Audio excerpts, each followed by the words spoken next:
यह कहानी शुरू होती है साउथ पैसिफिक ओशन से एक जहाज को दिखाते हुए, जिसमें दो छोटे बच्चे रिचर्ड और एमेलिन को भी दिखाया जाता है, जो चचेरे भाई बहन हैं। जहाज में हम एक और आदमी को देखते हैं जिसका नाम आर्थर होता है। आर्थर रिचर्ड के फादर और एमेलिन के अंकल होते हैं। ये दोनों आर्थर के साथ शिप में सैन फ्रांसिस्को जा रहे होते हैं। एक दिन अचानक शिप में भयंकर आग लग जाती है। आग के चलते शिप में घबराहट मच जाती है और लोग अपनी जान बचाने के लिए इधर उधर भागने लगते हैं। ऐसे में शिप का कुक पैडी बटन बच्चों को एक लाइफ बोट में डाल लेता है और उन्हें जलती हुई शिप से दूर ले जाता है। लेकिन बच्चे अपने पापा आर्थर से अलग हो जाते हैं, जो एक और लाइफ बोट में चढ़ जाते हैं। उसके बाद पैडी और बच्चे समुद्र में बहते जाते हैं और कुछ दिनों बाद वो एक हरे भरे टापू के किनारे पहुंच जाते हैं। टापू पर पहुंचने के बाद पैडी कुछ खाना ढूंढने लगता है। इसी बीच रिचर्ड को एक कंकाल का सिर मिलता है, जिसे देखकर पैडी बच्चों से कहता है कि अब हमें यहाँ से चलना चाहिए। इसके बाद वो तीनों दूसरी जगह चले जाते हैं। अब रिचर्ड पैडी से अपने पापा की शिप के आने के बारे में पूछता है,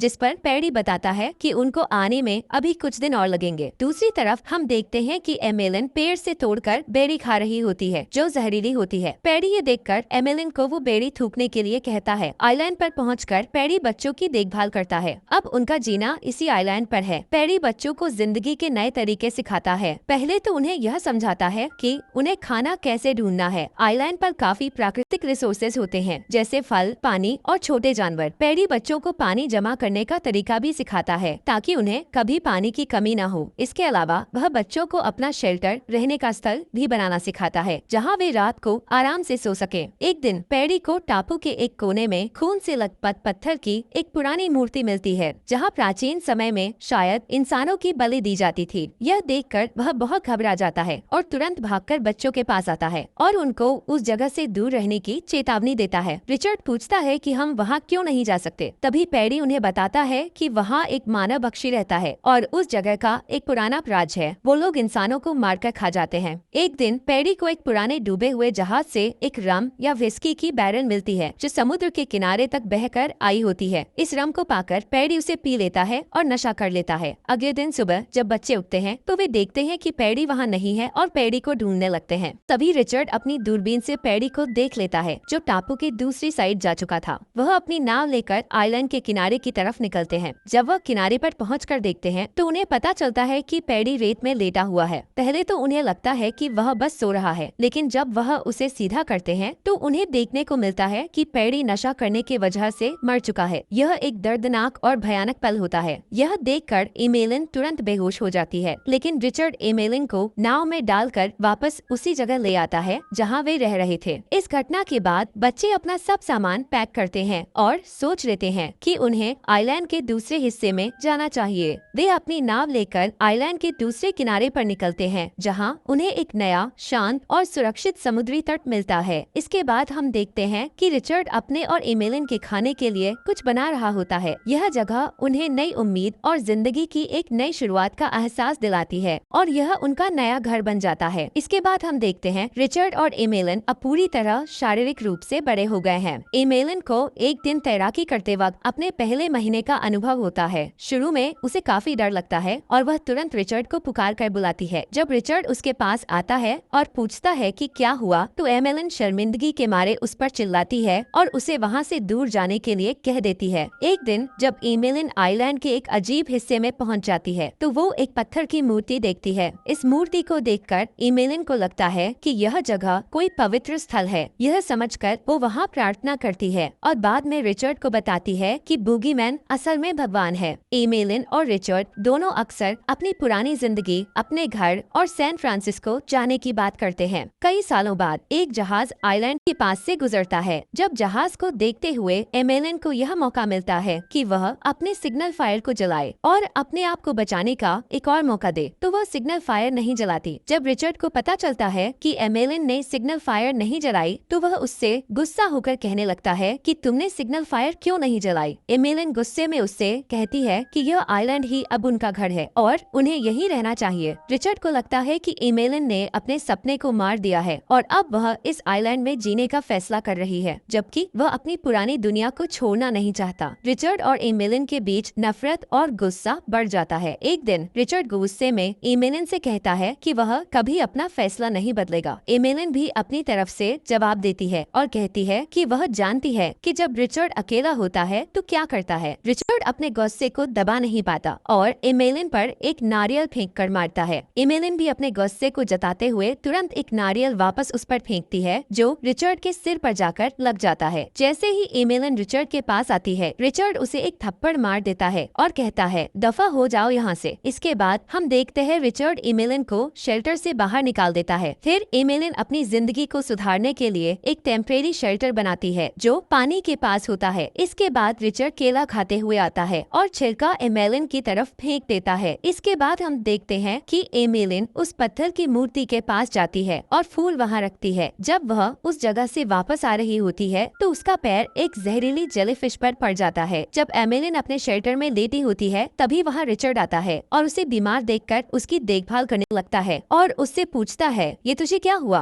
तभी एमेलिन बताती है कि उसने एक जहरीली मछली पर पैर रख दिया था। इसके बाद एमेलिन रिचर्ड से उसे उस पत्थर की मूर्ति के पास ले जाने को कहती है। इसके बाद रिचर्ड उसे गोद में उठाता है और उसे उस मूर्ति के पास ले जाता है और वहाँ जाकर वह एमेलिन के सही होने की प्रार्थना करने लगता है। जो पहले एमेलिन चल नहीं पा रही थी अब वह धीरे धीरे चलने लगी थी। इसके बाद वह रिचर्ड के साथ एक दिन लैगून में तैराकी करने जाती है। उनके बीच की दूरी अब कम हो गई होती है और दोनों अपने बीच की पुरानी लड़ाई को भूलकर एक नए रिश्ते की तरफ बढ़ते हैं। एक दिन दोनों अपने दर्द और पुरानी नाराजगी को एक साइड रखते हुए एक दूसरे के साथ बैठते हैं। उनका रिश्ता अब नए रंग में रंग गया होता है। दोनों एक दूसरे के साथ पहली बार अपनी फीलिंग्स को समझने लगते हैं जब वो एक दूसरे को प्यार का इजहार करते हैं और अपने पहले किस का अनुभव करते हैं। एमेलिन और रिचर्ड एक दूसरे के साथ बेचैनी और प्यार में डूब जाते हैं जहां वो एक दूसरे को प्यार करते हुए समय बिताते हैं। इसके बाद हम देखते हैं रिचर्ड और एमेलिन दोनों पानी के अंदर इंटीमेट हो जाते हैं। जल्द ही एमेलिन को पता चलता है कि वह प्रेग्नेंट है। यह बात दोनों के लिए पहले थोड़ी अजीब और छुपाने वाली होती है क्योंकि उन्हें प्रेगनेंसी के बारे में कोई भी जानकारी नहीं होती। पहले तो उन्हें यह लगता है कि शायद एमेलिन बस मोटी हो गई है, पर वह शायद ये नहीं जानते थे कि एमेलिन के अंदर एक नया जीवन पल रहा है। एक रात एमेलिन अचानक गायब हो जाती है और रिचर्ड उसकी तलाश में जंगल की ओर निकल पड़ता है। जंगल में घंटियों की आवाज और ढोल की गूंज के बीच वह जंगल के एक ऐसे हिस्से तक पहुंचता है जहां कुछ लोग खड़े होते हैं। वहां रिचर्ड देखता है कि एक स्थानीय जनजाति अपनी किसी धार्मिक प्रक्रिया के तहत इंसानी बलिदान दे रही है। उन लोगों की भीड़ के बीच वह एक इंसान को मारते हुए देखता है। यह दृश्य देखकर रिचर्ड का मन घबरा जाता है और वह डर के मारे वहां से भाग जाता है। उसी वक्त वह एमेलिन की चीखें सुनता है और भागकर उसके पास पहुंचता है ताकि उसे बचा सके। जब रिचर्ड एमेलिन तक पहुंचता है तो वह देखता है कि एमेलिन एक बच्चे को जन्म देने वाली होती है। दोनों मिलकर उस बच्चे का स्वागत करते हैं। बच्चे का नाम रखने की बात आती है और वे उसका नाम पैडी रखते हैं जो उनके नए जीवन की एक नई शुरुआत का प्रतीक बनता है। रिचर्ड और एमेलिन अपने बच्चे को अपने साथ ले आते हैं। बच्चे को खिलाने की कोशिश करते हैं लेकिन जब बच्चा ज्यादा देर तक रोता है और कुछ भी खाने के लिए तैयार नहीं होता तो एमेलिन का दिल टूट जाता है। थोड़ा निराश होकर एमेलिन अपने बच्चे को अपनी बाहों में उठाती है और देखती है कि बच्चा अपने आप ही उसका स्तन चूसने लगता है। रिचर्ड जो उस रात की घटनाओं को याद करता है एमेलिन को बताता है कि उसने क्या देखा था जब वह बच्चे को जन्म दे रही थी। वह एमेलिन से कहता है कि अगर कोई भी प्राण पक्षी उन्हें ढूंढने आए तो वह उन्हें अपने शिकारी भाले से मार देगा। रिचर्ड का कहना है कि उन्हें कोई भी कठिनाई हो सकती है लेकिन वे दोनों मिलकर अपने बच्चे को सुरक्षित रखेंगे। जैसे जैसे बच्चा बड़ा होता है एमेलिन और रिचर्ड उसे तैराकी करना और खेलना सिखाते हैं। एक दिन जब वे तीनों मिलकर समुद्र के किनारे गीली मिट्टी में खेल रहे होते हैं तब एक जहाज उनके करीब आता है। यह जहाज रिचर्ड के पिता आर्थर द्वारा चलाया जा रहा होता है। वे लोग मिट्टी में पूरी तरह सने हुए होते हैं इसलिए जहाज के लोग और आर्थर उन्हें पहचान नहीं पाते हैं। पहले तो बच्चा जहाज की तरफ इशारा करता है जैसे कि वह उन्हें कुछ दिखाने की कोशिश कर रहा हो। फिर दोनों की नजर जहाज पर पड़ती है और उसी वक्त रिचर्ड और एमेलिन एक दूसरे की तरफ देखते हैं और जंगल की तरफ वापस लौट जाते हैं। रिचर्ड को